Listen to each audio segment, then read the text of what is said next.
Kalau nonton sebuah cerita fantasi memang tidak jauh-jauh dari masalah politik lagi ya. Kalau nggak perang antar kerajaan ya pasti ujung-ujungnya juga pemberontakan di kerajaan tempat MC kita terbangun. Tapi untung aja di sini MC kita fokus ke penyelamatan budak dari ras elf dan beastman di sini. Tentu sembari mencari cara untuk melepas kutukannya ya. Walau kalau dari perkiraan saya sih nggak bakalan sampai juga ya ke sarang naganya untuk melepas kutukannya. Selamat datang di pembahasan anime, dan sekarang saya akan membahas anime Geikotsu Kishisama episode ke-9. Di episode ke-9, untungnya Arc dengan timnya sudah berhasil untuk menyelamatkan banyak budak beastman yang sudah ditawan di pasar kerajaan. Di sini saya sih masih agak habis pikir ya, udah jelas-jelas di pasar itu terdapat banyak budak yang diperjualbelikan sejak lama. Tapi pihak kerajaan masih aja nggak tahu, ditambah yang jaga pasarnya kan tentara kerajaan juga. Tapi masih aja begitu, nggak dipeduliin juga. Memang otak rajanya nggak dipakai atau cuek aja kali ya. Apalagi pas banget itu kan, deket-deket hari dengan pencalonan raja atau ratu baru gitu ya.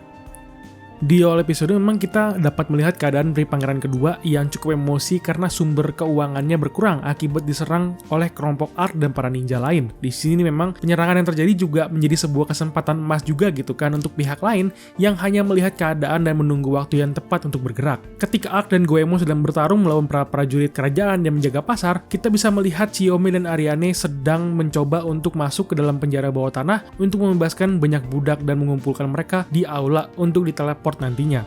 Baru deh setelahnya Arc bergabung kembali dengan Ariane dan Chiyome untuk membebaskan banyak budak lain yang sedang berada di gedung lainnya. Bisa kita lihat sebenarnya seberapa besar gedungnya dan penjara bawah tanah yang dibuat khusus untuk penjara budak di sini, yang harusnya bisa dengan mudah diketahui oleh pihak kerajaan atau pihak keamanan. Namun selama ini malahan mereka bisa dengan bebas berjualan budak dan bebas dari genggaman penguasa kerajaan. Jadi bisa diwajarin aja sih ya, karena ternyata kan ketua penjualan budak itu juga berasal dari pihak kerajaan juga kan, si pangeran kedua itu.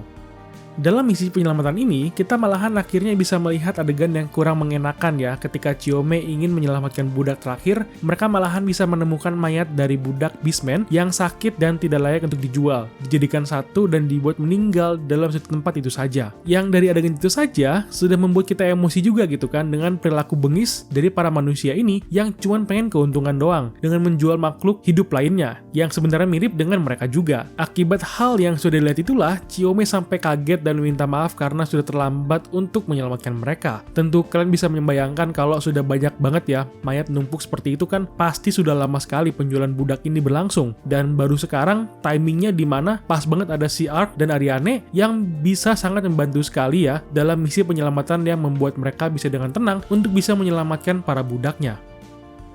Baru deh setelahnya mereka berhasil menyelamatkan semua budaknya. Arc ada kembali ke tempat pertempuran untuk membantu Goemon yang sedang bertarung sendirian, dan mereka pun berhasil membasmi seluruh prajurit musuh yang ada dan membuat pasarnya hancur berantakan. Yang malahan bagus seperti itu ya, dimana pasar ini akan menjadi sebuah pesan untuk kerajaan juga bahwa ini adalah serangan dari ras yang diperbudak oleh manusia. Kalau di sini ya manusia ngebudak manusia juga ya di dunia kita sekarang ini, dan sekarang masih ada juga tuh perbudakannya, cuman dengan versi yang berbeda. Dan tentu saja kelakuan itu dibenarkan dan masih dilindungi oleh hukum. Katanya sih gitu. Setelah Arc dan Goemon kembali, mereka pun terlihat membawa para mayat budak beastman yang sudah meninggal untuk dikremasi oleh Ariane. Dan ada animasinya ketika mereka dikremasi di sini, ada banyak roh mereka yang terbang bebas ke angkasa, yang menandakan mereka di sana sudah tenang dan sudah terlepas dari derita kehidupan hidup mereka. Cukup sedih sih ketika melihat keadaannya seperti itu, karena kita kan nggak tahu seberapa sengsaranya mereka, walaupun sudah mati pun masih sengsara dan tidak tenang karena tidak bisa mati dikubur atau dikremasi.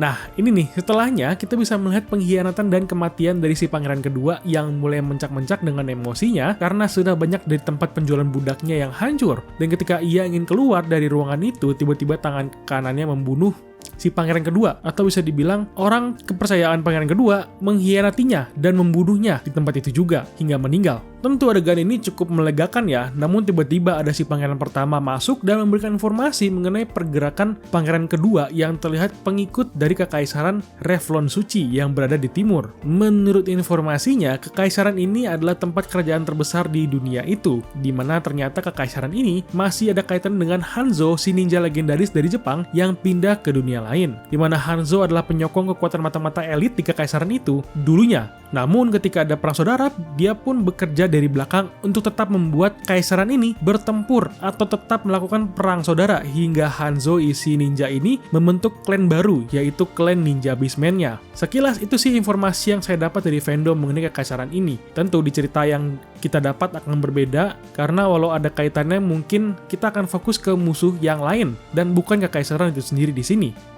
Terlebih dalam ending episode ini, putri dari kerajaan sudah dianggap meninggal dan si putri yang sudah sampai ke tempat kakak perempuannya akhirnya tetap mengikuti permainan kakaknya yang menganggap dia sudah meninggal untuk sementara agar terlepas dari kecurigaan si pangeran pertama yang cukup teliti dengan hal-hal kecil seperti ini, dan dia akan terus mengerjakan tugasnya untuk bernegosiasi dengan Elf dan Beastman nantinya untuk mencapai kedamaian antara mereka semua. Dan tentu setelahnya kita bisa melihat karakter baru, si kaisar pemimpin Revlon Empire yang sedang berbicara dengan penasehat di mana ternyata gelang pengendali monster itu ternyata dari dia juga gitu ya yang membuatnya. Apalagi ada adegan di mana di endingnya kita bisa melihat ada seorang laki-laki yang sepertinya mengendalikan monster cacing besar yang sudah diberi cincin. Tentu nantinya Ark akan melawan dia ini sih untuk bagian cerita terakhir, karena Ark dan Ariane yang sudah berjalan ke kekaisaran Revlon pasti akan bertemu dengan si cowok penjahat satu ini nantinya. Dan saya juga nggak sabar gitu ya ngelihat si Ark itu nge-summon monster gede ketika dia melawan si cowok ini. Karena hasil summon dari skill game-nya dulu itu keren banget nantinya dan seru banget. Oke, itu aja pembahasan mengenai Gekotsu Kisama episode ke-9. Jika kamu suka dengan pembahasannya, silahkan di like videonya dan subscribe channelnya. Lalu berikan pendapat kalian mengenai episode kali ini. Tulis komentar ya. Sampai ketemu di video lainnya. Thank you for watching and bye-bye.